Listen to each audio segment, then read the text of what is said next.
All right, welcome, Primal Health Coaching Community. This is Tara Ann, and I'm here with Savannah. SavannahLani is a brand and personal story coach, and she's going to take our business skills that we've been learning through the Primal Health Coaching Community and bring them up a notch. We're really going to slow down today and take a look at our core messages and how we can take a look at our stories, our personal stories, and or our client stories, and really bring it up a notch so that when we connect with our clients or potential clients, that there's authenticity and sparkle because it's true for us. So Savannah, we're so grateful that you're here today. Thank you so much. And tell us a little bit about yourself and how you got into this work. Thank you, Tara. I was very excited when you invited me to come sit with you on Coach's Corner. Uh, my work has evolved really my whole life, I like to think, right? This idea of telling your story, embracing your story, claiming it as your own, and choosing the narratives that you write about yourself, whether you're actually handwriting them or just thinking them, feeling them, how you're being with yourself. So my coaching journey began at the beginning of 2021 is when I decided to start really coaching. And originally, the storytelling piece, I've been a writer all my life. I got a degree in English and a minor in communicology. So I've always been fascinated with language, the way we take what's inside our heads and communicate it out to the world. So it tracked pretty naturally that I would do the marketing piece. And then I think it was near the beginning of the pandemic when I had a woman who had hired me to do what I call a brand storytelling guide for her. And we sat on Zoom, we did our onboarding process where I take her through a series of questions and do a very active, deep listening interview style. And I was very nervous. This is one of my first ones that I was doing. And we were on Zoom during the pandemic, right? So we jump on again, because what I had done is I had listened to her, I'd interviewed her, and then developed this whole guide that I had created. And my voice was shaking. I wasn't even looking at the Zoom screen as I was reading it to her. And then I got to the end and I was like, okay, I hope she likes this. I hope she likes this. And I looked up and she had tears coming down her face. She was so emotional. And that was when I had this sense of, oh, this is much more than a marketing tool. This is a process of reflecting someone back to themselves so that they can see who they really are. They can feel this sense of real clarity and confidence in what they're doing and what they believe in. And that was the moment I kind of was like, oh, there's something really to this. And then that was about a year of kind of doing the guides. I also was doing website design. And then at the beginning of 2021 was when I really said, okay, I want to jump in full on this piece. And I've been doing that work with clients ever since then. And it's really informed, I think, my coaching philosophy, what I bring to the table, and how I perceive coaches is we are people who sit with another person and we're here to see them fully and completely, not just in who they currently are, but what their potential is. We're here to hold space for that potential and then reflect it back to them through whatever skills and techniques and tools we've learned to build that in them until they see it in themselves. Oh, I really appreciate you creating that full circle because the languaging that you're using, it very much lands in the health coaching community also. Many of us have, started out in health coaching because we've had, we've overcome a health, hurdle ourselves. And oftentimes we want to shout it from the rooftops, we want to save the world. And what we talk about here, in this coaching community around health coaching is very much what you're saying around slowing down and really being with somebody where they are. And in that space, what I'm hearing you say is like in that space of acknowledgement, really seeing somebody and being with them, that's where the magic is. There's meaning in that. And what I'm hearing you say around like storytelling, like really seeing and acknowledging your client's story or even our own story, and that creating, Savannah, and to those that are here too, I've been a part of Savannah's workshops and, seen her facilitate this work. And it strikes that chord of truth. And in truth, there's stronger possibility for connection. And, with so many coaches out there, I think it's a good thing, because the more coaches there are, people are growing more savvy to to the to the industry, to the profession. And at the end of the day, it's like, where do we connect with our clients? And there's plenty of people that can use coaching. So when we slow down and are in alignment with our own stories and connect to others too, that's when the authentic connections are going to come, and we can create clients from that and serve meaningfully. Absolutely. Yeah. I love that, Tara. Yeah. And so to all the people that are here today, we have quite a big group. I want you to know that I have got the Q&A box open. I'm also running the chat. So if you have any questions along the way, please feel free to chime right in. And when there's a good break, I'll go ahead and introduce the questions for Savannah. Thank you, Andrew. We're so glad that you're here. All right, Savannah. So how do you want to get started with our group today? Yeah. So I thought the best way, I love a webinar, workshop, anything where you walk away with a new tool in your toolkit. So what I thought I would do today is share basically this exercise that I've created. It's taken a number of years for me to refine and land on. It's an exercise I take all of my clients through. It's an exercise I do for myself when I need to recenter to my story.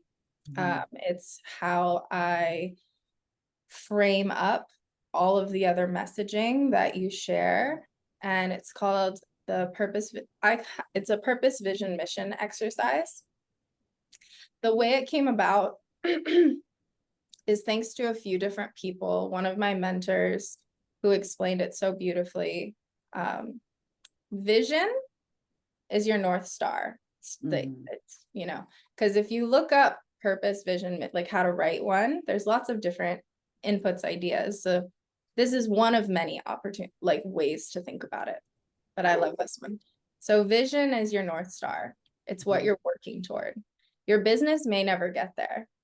That's okay.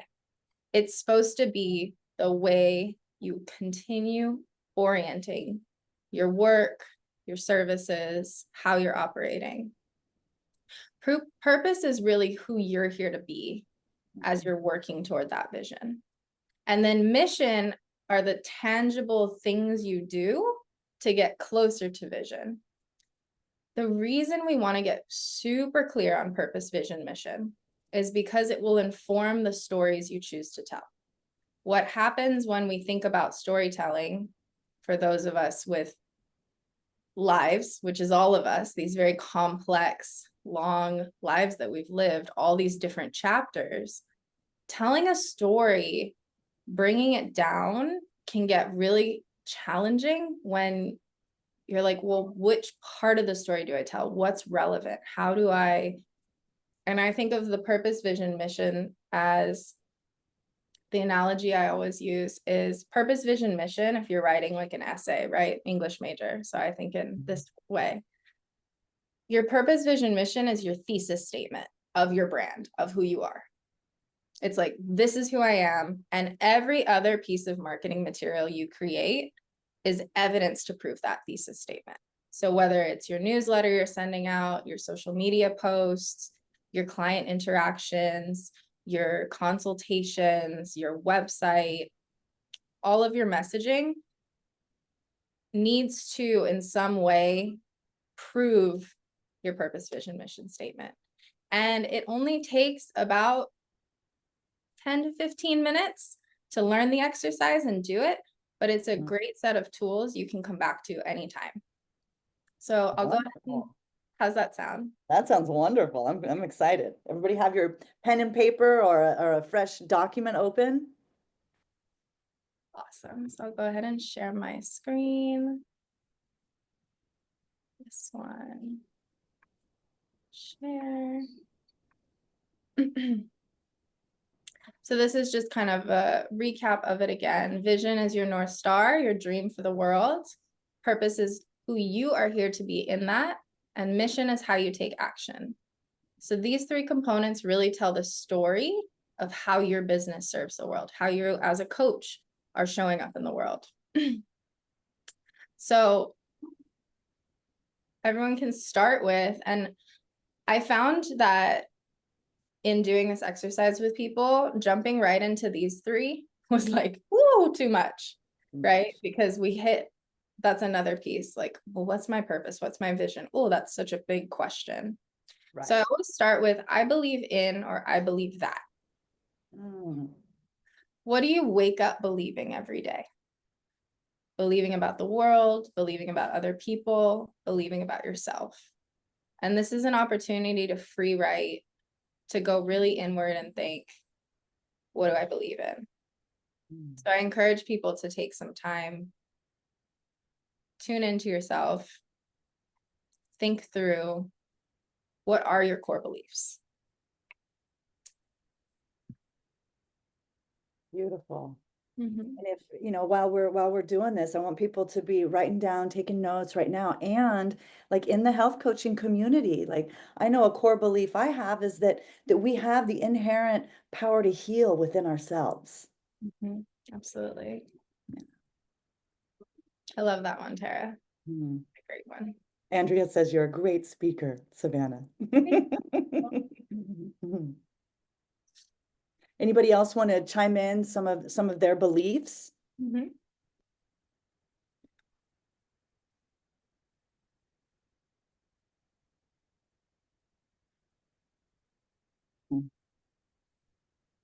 totally fine. If not, we can work with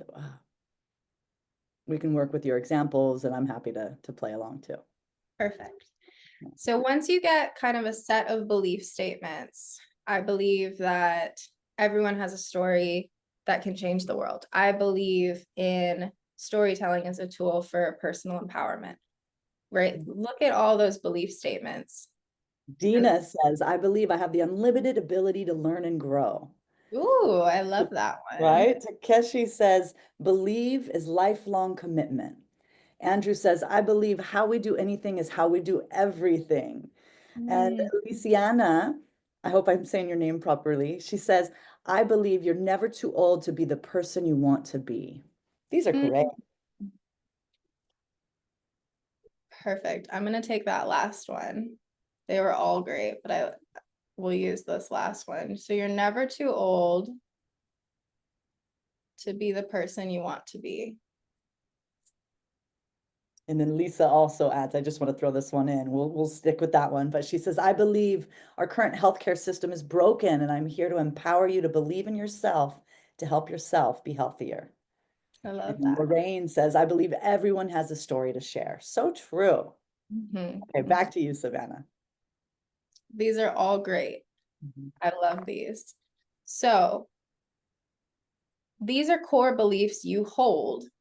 So to get to your vision statement, which is I am creating a world where, because think about what we're doing as coaches.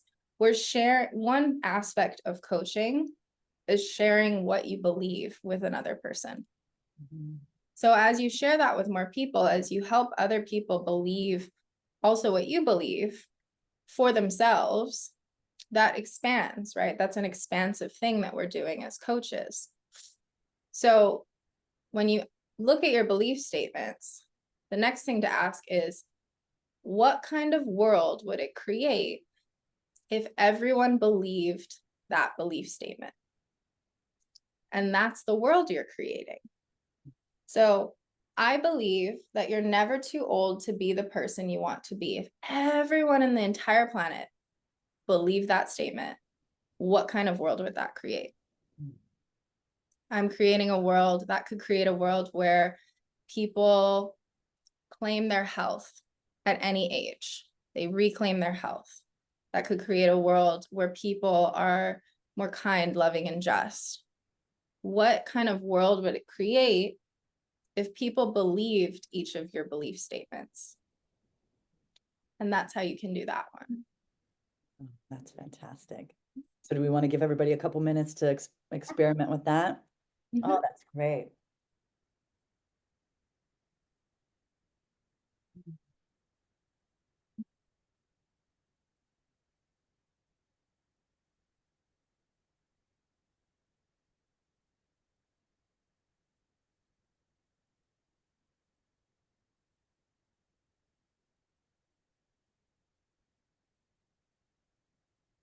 Luciana says she's creating a world of liberated people, lots of self-satisfaction and happiness to obliterate those self-limiting beliefs. And Andrea says she's creating a world where people are healthier, which causes them to be happier. Beautiful. So then thinking through those, we're not meant to do our vision alone, right? But we are meant to do our purpose alone. Our purpose, I believe, is always, the purpose is my favorite because it's how you remind yourself who you're here to be each day. Mm-hmm. So in these vision statements you've created, I'm creating a world where we can learn from each other's stories so we can all grow to our next level. I'm creating a world where people put their best effort into everything they do and pay attention to every detail. What role are you here to play in that? So I'm here to blank, so that blank. So I'm creating a world where we can learn from each other's stories so that we can all grow to the next level. An example of that one could be, I'm here to deeply listen and honor my clients' stories so that they can claim it as their own. I am here to share information and wisdom about health and wellness so that people can start to become more healthy and well. And you'll play with these later, right? This is a very generative, iterative process. And start thinking about, what role are you here to play? Mm-hmm. My purpose statement that I came up with, that I just had like a full body yes with, because I'll say that real quick. For all of these statements, when you're trying to like parse through them and parse through the language, take some time to speak them aloud, because writing them on the page is going to feel different than speaking them aloud, because part of what we're doing here is creating statements you can feel comfortable saying at a networking event, online, on social media, on your website, in an elevator pitch when you meet people. So speak them aloud and keep checking in with yourself and your body for when you get, I think Reese Witherspoon said it on a podcast. She said a full body yes on We Can Do Hard Things. So I'm always checking in with myself. Like, is that a full body yes? So my purpose statement is, I'm here. My purpose is to come home to myself as I inspire and empower others to do the same. For me, coming home has been a theme for my entire life. So you'll also start to notice your purpose statement might track back to all the way when you were a little kid. I'm here to support and encourage my clients so they can feel safe and confident, embracing their true selves. These are great. Yeah. Lorraine says, I'm here to hold space and listen so that people feel heard and feel valued. Mm-hmm. Then Andrew says, I'm here to be an example for people to look up to and inspire them so they can level up their lives. Yeah, these are great. And what I love about all of these, it's like, it's claiming what is in our power so that others can experience that within themselves. It's not so that I can, create peace on earth. It's what I'm hearing in all of these is it's more I focused so that there's meaningful impact. Yeah, definitely.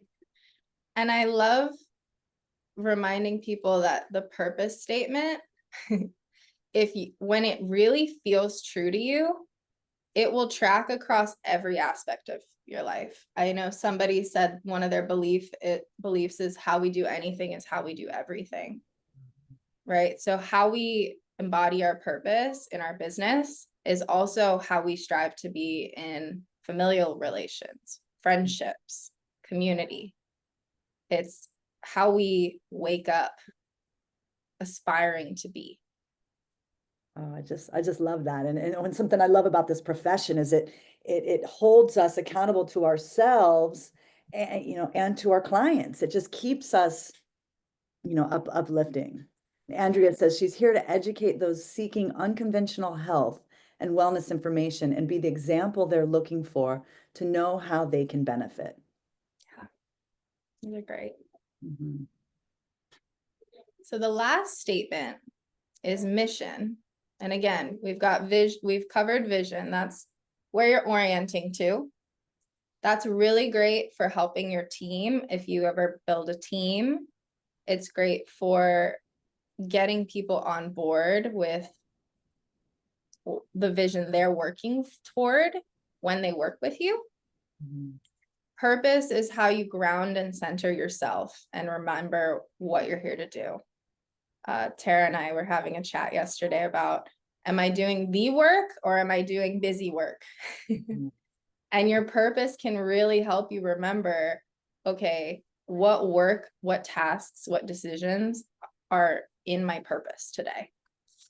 And the last statement is mission. And this is where you want to write this out if you have multiple services, right? So I do creative work, I do website design and copywriting, I do coaching.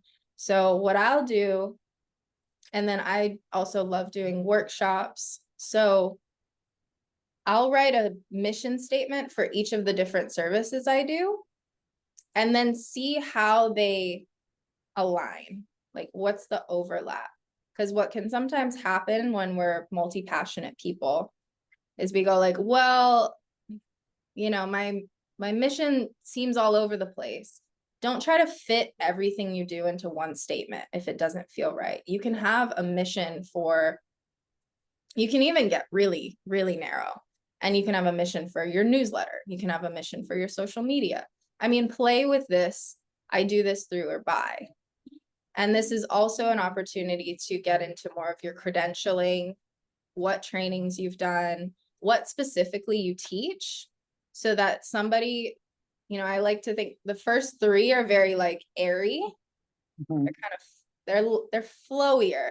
People can't really sink their teeth into them in the same way, right? As coaches, it's like, okay, but what do you do? Mission is where you convey that. Like, I do this through, and then it can be 3 to 6 month coaching containers where we X, Y, or Z. I do this through being a certified primal health coach where we, you know, and this is where you can get more specific and help people understand. And that's so relevant for our community also because, you know, those that are joining through the Primal Health All Access Pass, it lets them be a part of all of the upcoming curriculum, and we're getting more specialized. You know, people, there's keto coaches, there's fitness coaches for women, there's hormone care, you know, there's just so, you know, you know, relaying testing results and such. And so there's all sorts of niches that are, you know, specializing.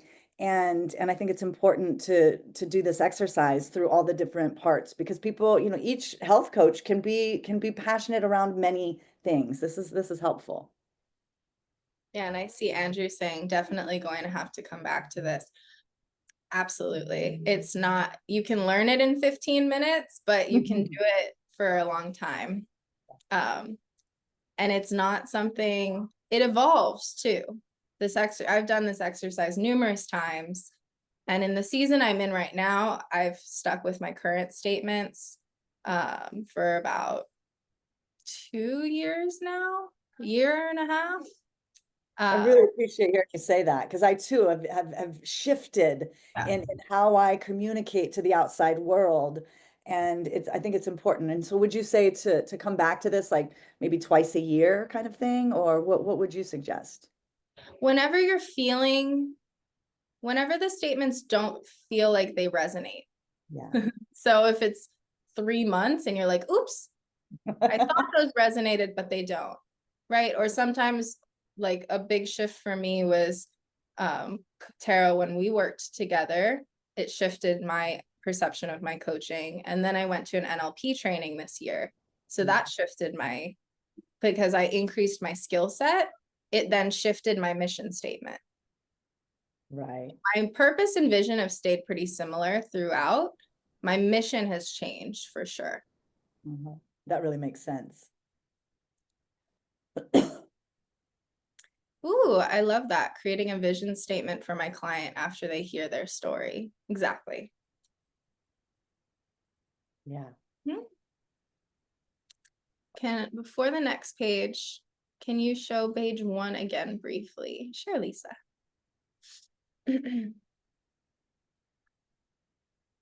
Where a screenshot can help, right? Yeah. And I'm happy to send this out. How she's saying that this is helpful, you know, and there is a business pillar in the Primal Health coaching course. And, you know, it's super helpful, and it's important to come back to it and revise it and grow with it. Yeah, definitely. And I read through the Primal Health Coach one as well. So I saw a lot of similarities between what they were talking about and what I talk about, the hero's journey, the emotionality. These aren't, what I like to say is these are not just words on a page.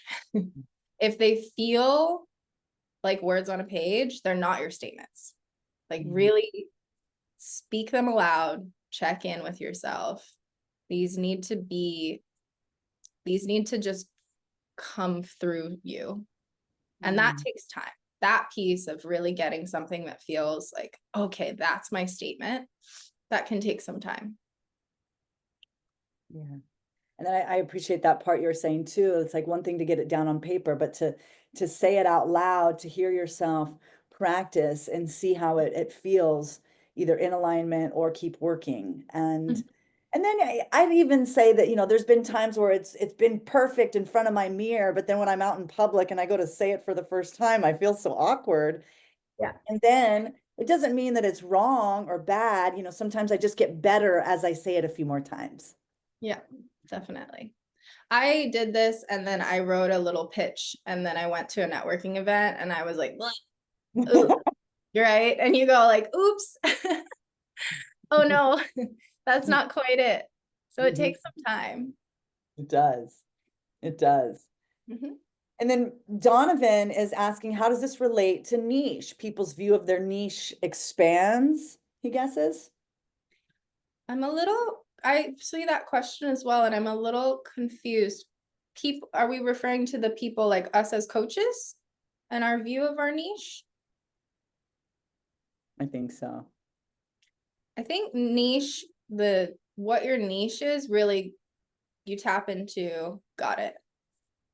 Our niche, our focus often feels limiting. Oh, so we're talking about niching down or up as coaches. Yeah. So my current ICP, my ideal client profile, is humans who are ready to write the best chapter of their life yet. And I've intentionally gone very, very broad because I like to be expansive. I think this is a very common question in the coaching realm is, when do I niche down? Who do I niche down? I had a great conversation with a woman who, and this is another thing to think about for coaches. Sometimes your niche reveals itself to you as you start coaching. Like you might go in and think, oh, this is my niche, this is my audience. But then you work with someone who's kind of outside of that. And then you're like, oh, wait, maybe this isn't my niche. So I think coming back to the statements and what those statements resonate with, and then thinking about who, like what audiences your statements might resonate with. I optimize the nutrition for underwater basket weaving professionals. That's awesome, And it's a Andrew. little too niche. True. And that's where, it very much brings me back to what you were saying at the beginning, Savannah, around our beliefs and our vision. Like Yeah. these can be unwavering, whereas how we do it and what we're doing it through and by may change. And I agree 1,000%. When I first got out of the primal health coaching course, and I was very much, focused on metabolic, health through keto programs. It worked for a while, and then, as I've widened like how I do it through and by, recently I've found I'm working with more attorneys than before, and I was like, who would have thought I would have, niched in that realm? Like it just happens through the action of serving. Yeah, definitely. And it'll be surprising. I've had two different people who kind of unexpectedly resonated with my messaging. And I was like, oh, cool. Like they weren't my niche, Yeah. like who I perceive as my niche, but they resonated with my messaging. So to me, it's the messaging, the clarity for yourself comes first, and then the niche shows up after. And you can be as niche or as not niche as you want to. It's really defining who you want to be.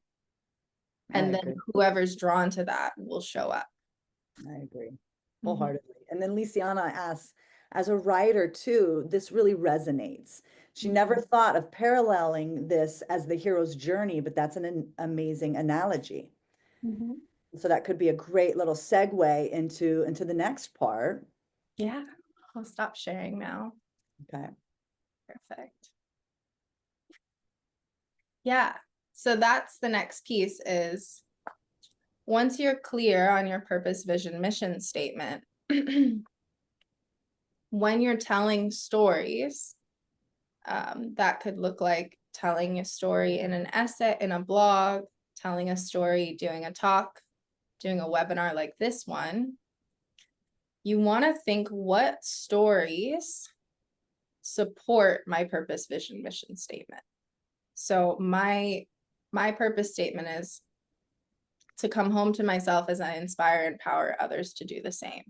So when I'm thinking about the stories I share, either about myself, in my one-to-one conversations, in my marketing, I want to think about what experiences have I had where I had to come home to myself, where I had to work hard or coach myself through coming home to myself. And then I think about who have I served where I've coached them on coming home to themselves too. And those are the stories you share. You share the stories that showcase you in action in your purpose, that showcase you getting closer to your vision, and that showcase you moving through your mission. Gold right there. Tell us more. So the framing that we can always use, that we can come back to when we're telling stories, is the hero's journey. And it's very popular. I mean, it's kind of the #1 storytelling technique. I believe if you follow the actual Joseph Campbell hero's journey, there's like 12 steps. Okay. I simplify it down. So there's a main character and a guide. Think of Obi-Wan Kenobi and Yoda. Think of Harry Potter and Dumbledore, right? There's usually a main character and a guide. There's somebody who is helping them along. There's rising action. So this can be the before. If we're thinking a lot in terms of health coaching, Tara, you have a great story around this, right? The before, working too much, not taking care of body, doing the vegan thing, thinking it was the right call. And then there's a critical moment. There's an inflection point. For you, it was your health scare, your big experience. And then there's the falling action. There's everything that happened from that pivotal moment that shaped your transformation. So if you're thinking about yourself, who were you before and who are you after? And where was that kind of critical moment, that inflection point where something had to shift? Was it the moment you found a specific healthy coaching tool? Was it the moment you had a health scare? Was it the moment you worked with someone and they were your guide? So then for telling a story about yourself, when you're sharing, you can have a guide as well. This is very common with coaches who talk about a coach who guided them through a big transformation.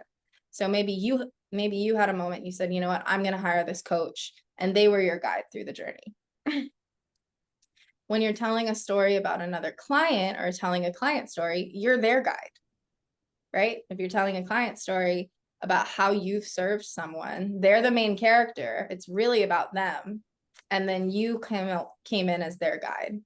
And what was their pivotal moment? What was their big transformation? And what happened because of that?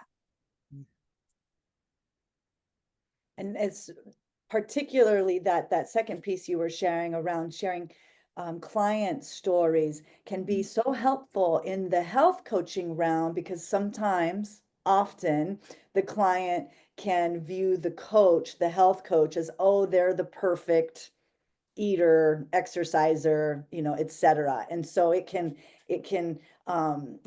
soften that perception by sharing a story about a client. It makes it more of like a level playing field. Definitely. Yeah. And I think, Tara, we've had this conversation, like there are coaches who role model. We look up to them. Think of the big coaches, the Tony Robbinses, the Mel Robbins. Who's the other one? She's so great. Blanking. She does a big thing in South Africa every year. I forget her name. That's all right. So there's the big coaches, or even smaller coaches, who kind of position themselves as like, hey, I'm here and you're going to come with me. And that works. That you can decide that's the kind of coach you want to be. There's also the coach, which is the coach I perceive myself to be, who says, hey, I'm going to walk next to you. And so your story can help, telling your story can help people go, oh, they've been where I've been. They're not judging me. They're not going to tell me I'm supposed to be a certain way. And then telling the stories about your clients who you've worked with can also do that. It can help put your client next to you instead of behind you. And really think about what kind of coach you want to be, because I do believe there's a place for both kinds of coaches. Yeah, I agree. I agree. And I've had more success in coaching when I'm willing to like walk beside. And in my earlier parts of health coaching, I very much was like, you need to do this, this, and this. And I didn't experience as much success. I don't think the clients did. But as I've shifted to meeting people where they are, and that's been probably the biggest skill to learn, especially in health coaching, is to not make anybody wrong, to really be with them and help support their willingness to take their bold next step. Mm-hmm. Yeah. Vulnerability, yes, without oversharing. Ooh, that brings up a great point. So I'll just share another piece that I tell everyone. I use a phrase called boundaries of disclosure. So as you're moving into storytelling, remember to check in with Well, number one, of course, if you're sharing a client story, go make sure they're approving whatever you're sharing, of course. Keep them anonymous if that's what needs to happen, right? Protect their boundaries for disclosure and also protect your own. I mentioned this in a workshop, I think last year or this year. Time's just flying. And a woman who also had a writerly background, she shared another phrase, which is write from your scars, not your wounds. So we don't want to come in with a story that's too raw, that's too vulnerable, that's too painful, because that's going to be what comes across as oversharing, as maybe kind of making an emotional pull or an emotional plea. We want to think about what stories we feel solid and grounded in. And there's another piece of that, which is the online space. Right. I was wondering, I've been going through some big personal transitions in the last 6 months where I haven't been feeling like writing my essay space. I haven't been wanting to post as much. And I was like, what's going on? What's happening? Why am I not? And I wrote through it and I went, oh, I don't want to bare my soul to the internet right now, because that's too vulnerable for me at the moment. So take time, don't craft a story and then throw it up in a place where it may not be received with love and safety. Right?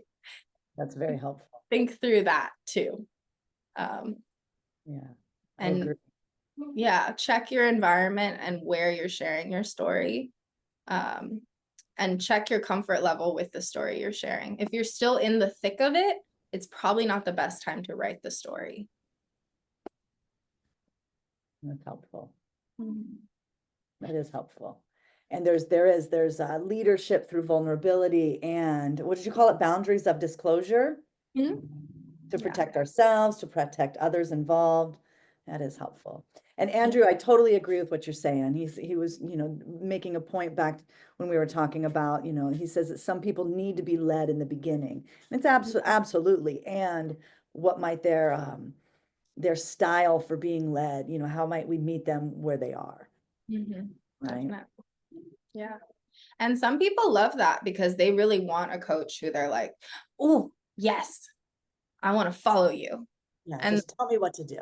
yeah, tell me what to do. I trust you implicitly. And other people, a lot of resistance will come up. So thinking through that and how storytelling can bridge the gap for either kind of client you're working with. Because the client who wants to follow will really resonate with your story and be like, oh, I want to get to the other side. And now there's even more trust. The client who's like, I don't want to be told what to do, they'll be like, oh, they had to work through it too. This wasn't an overnight thing. I think people sometimes perceive coaches as being like overnight, so put together, Right. things working, right? So thinking through that, how you communicate that to your audience. Yeah, that's helpful. And, as a question that's coming up for me as I'm listening to you, Savannah, it's like, oftentimes when I'm growing to know somebody, whether that's through a discovery session or even once we're launching and growing, I definitely slow down to ask them about their stories, so that I may acknowledge and reflect back and similar to how you shared that client story in the beginning, just simply the power of being a space for people to share their stories, their success, their triumphs, and their obstacles as well. I think that can be, how stories can relate in that relationship care. Absolutely. Yeah. And Kelly says that she likes the scar wound concept. A scar includes healing and the ability to include how the story resolved, happily ever after, or here's what I learned. Great insight, Kelly. I agree. Definitely. So does Andrea. Yeah, that was this is why I love workshops and I love coaching, because we learn from our clients too, right? they bring things to us and we bring things to them. And I love that exchange of ideas and information and stories.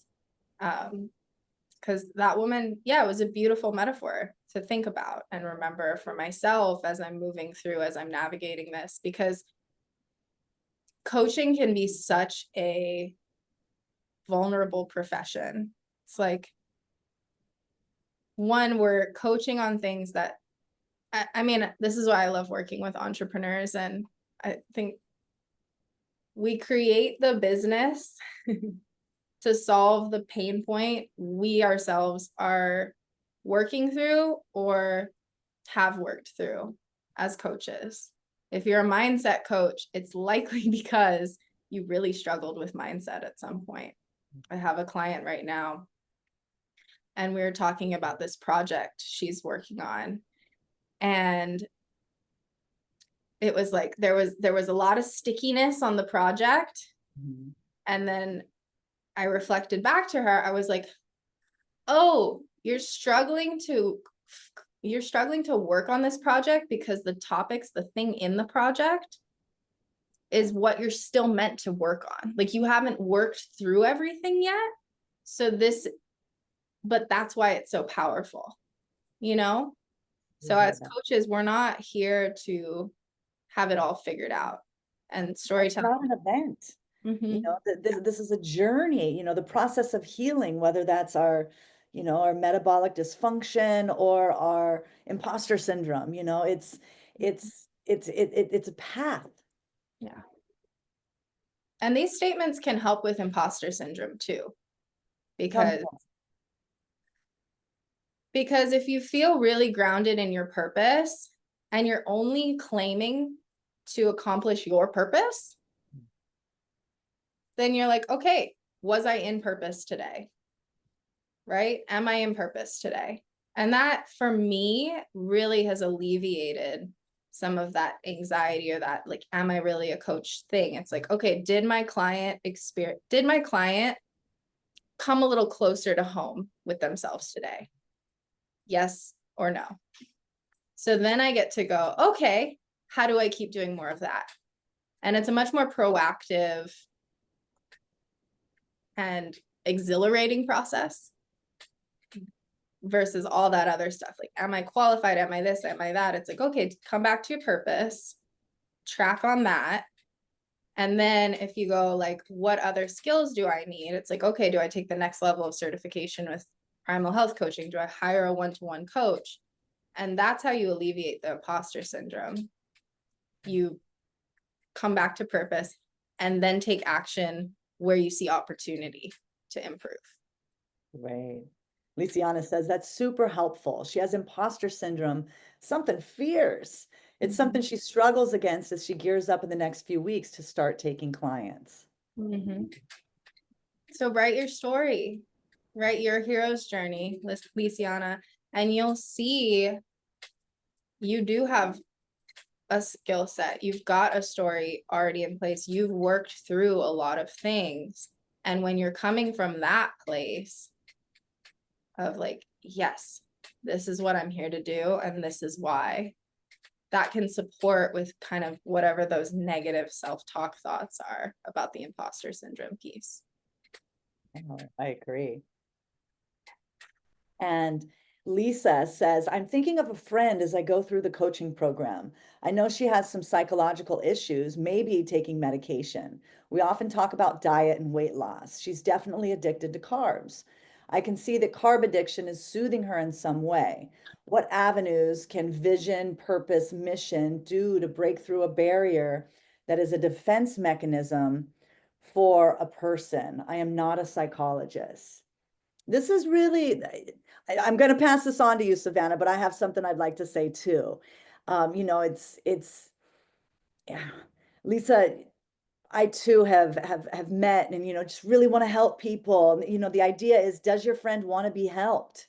And a question that has served me and is saying something along the lines of, friend, would you be open to the possibility of a conversation around carb addiction? And so that way it's not pointing her out, telling her she's bad or wrong. It's giving choice.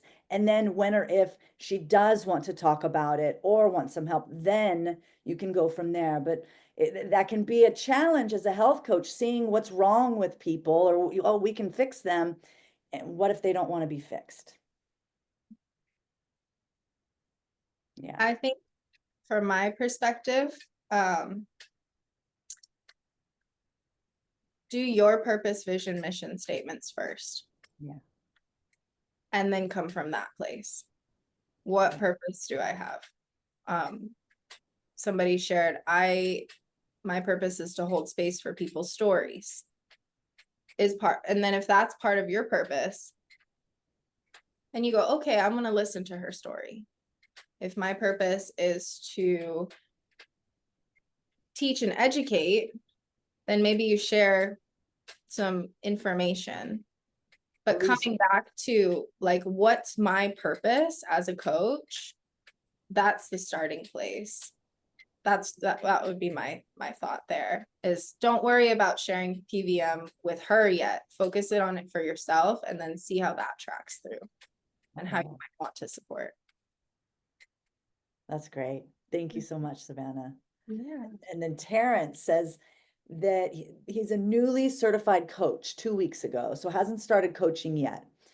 Are you saying we should tell our clients about our experiences with what led us to coaching?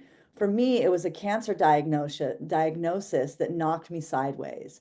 I have slowly recovered from the treatment and am doing well now.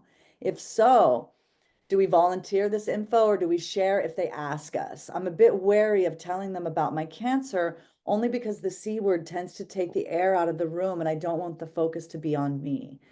That's really powerful. Terrence, go right ahead. This is a scars versus wounds conversation. How solid do you feel in your experience? Because here's the difference between sharing your story in support of someone and sharing your story and then end up making it about them. It's your emotionality. If I start speaking and sharing my story and then I'm crying or I'm getting really emotional, the client goes, oh my gosh, I need to support you now. That's icky for them. Maybe not icky because they're, most people are empathetic, but it shifts the dynamic.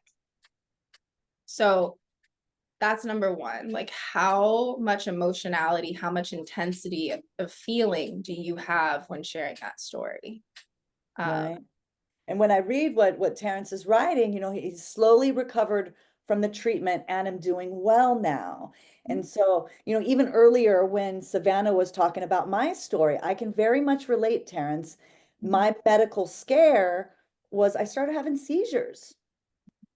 And so epilepsy, and when I got comfortable talking about it, similar, like people, it could like, suck the air out of the room. And then I felt awkward, or people thought like I was gonna have a seizure right then and there, which is really uncomfortable. So, pending closeness, but another way is to say like your, medical scare. And then if they ask more and you feel safe to share, then maybe you can take it a step further. But I would suggest, experimenting with that. And then, just like Savannah said too. Is that helpful? Yeah, and how you're framing it. Like, when is it coming up? Is it because they're asking you, or are you coming in with it? My two big parts of my story are recovering from an eating disorder and addiction. And I couldn't have talked about those several years ago without making it about me. So how are you thinking this is a part of my story? And what purpose does it serve to share this with a client in that moment? Does it serve a purpose to show them that I have experience? Does it serve a purpose to help them get to know me better? Like, check in with what purpose it's serving to share that with them. And then that way you can kind of figure out whether it's appropriate or not. Like that. And Terrence says that he's always had very little emotionality when he talks about it. He's very matter of fact. Mm-hmm. So I Which, think, well, it had an impact. So I think it sounds like that was your pivotal moment, and then touch briefly on that, and then talk about the falling action that occurred after. Focus on that part. There was a big shift. There was a big health scare. And then what are all the things you ended up doing as a result of that? That part that you talk through with your client to help them see that you've done the work and you're walking the path alongside them. I think that part can be very powerful for sure. agreed. Mm-hmm. Agreed. And is it safe to say, like, because, you know, when Terrence says that he has very little emotionality, um, I'm imagining, you know, somebody in a room talking about their cancer and showing no emotion. And then me, you know, if I'm listening to that, how I might, you know, feel emotion. And so could it be helpful to, in that part that you're saying, like, you know, what he did afterwards, and also expressing, you know, a little bit of emotion around that, not necessarily letting the tears come and take over, but just acknowledging the strength and the courage, or even some self-acknowledgement as part of that. You know, I had to get clear with, you know, my inner world too, and sharing part of that process as a part of connecting, as opposed to like taking over. Yeah, absolutely. Oh, How this is how are the pieces of your story you're sharing bringing people in? That's the part to think about.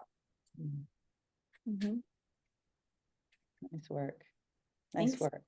Thanks for the Yeah. great question. Mm-hmm. All right, we have just a couple more minutes. Does anybody have any more questions to ask Savannah? This has been so wonderful.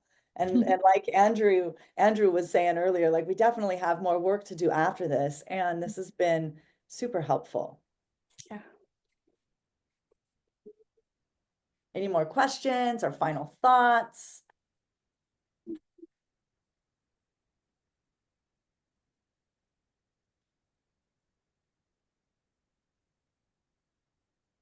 You've got it. Anne and Andrew, thank you so much.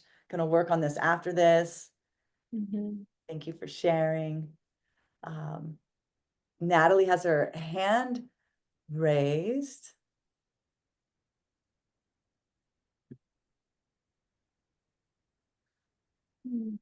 Natalie, I don't know if on this webinar, if I'm able to, okay. Oh, allowed to talk. Go ahead, Natalie. You can unmute yourself. You can go ahead and talk.